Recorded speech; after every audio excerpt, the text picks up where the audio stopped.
بسم اللہ الرحمن الرحیم۔ السلام علیکم ورحمۃ اللہ وبرکاتہ۔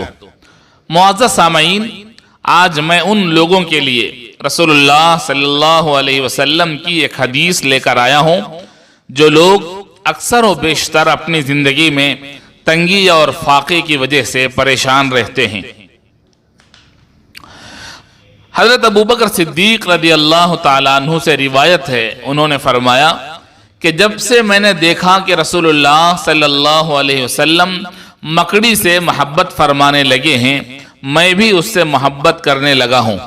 حضور اکرم صلی اللہ علیہ وسلم فرماتے تھے کہ اللہ تعالیٰ مکڑی کو ہماری طرف سے جزائے خیر دے، کیونکہ اے ابوبکر اس نے میرے اور تمہارے اوپر جالا بن کر ہماری حفاظت کی تھی۔ ہاں، البتہ گھروں کو مکڑی کے جالوں سے صاف رکھنا چاہیے، اس سے گھروں میں فقر و فاقہ پھیلتا ہے۔ یہ اللہ کے نبی علیہ السلام کا فرمان ہے۔ اسی طرح حضرت علی رضی اللہ تعالیٰ عنہ کی ایک روایت ہے جس کو امام ثعلبی رحمۃ اللہ علیہ نے نقل کیا ہے۔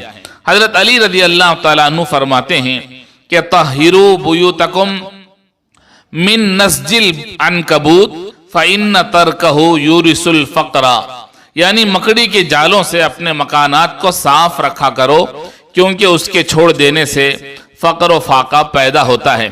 سامعین، اس کا خلاصہ یہ ہے کہ رسول اللہ صلی اللہ علیہ وسلم کو غار ثور میں حفاظت کرنے کی وجہ سے تو مکڑی سے محبت کرنا چاہیے، لیکن مکڑی کا جالا فقر و فاقے کو پیدا کرتا ہے، اس لیے مکڑی کے جالے کو صاف کرتے رہنا چاہیے۔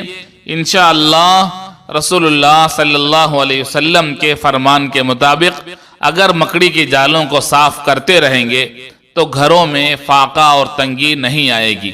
معزز سامعین، انشاءاللہ اس طرح کے اور بھی مختلف عنوانات پر ہماری ویڈیوز آتی رہیں گی، جس کی اطلاع آپ تک پہنچنے کے لیے آپ سے گزارش ہے کہ ہمارے یوٹیوب چینل کو سبسکرائب کیجئے۔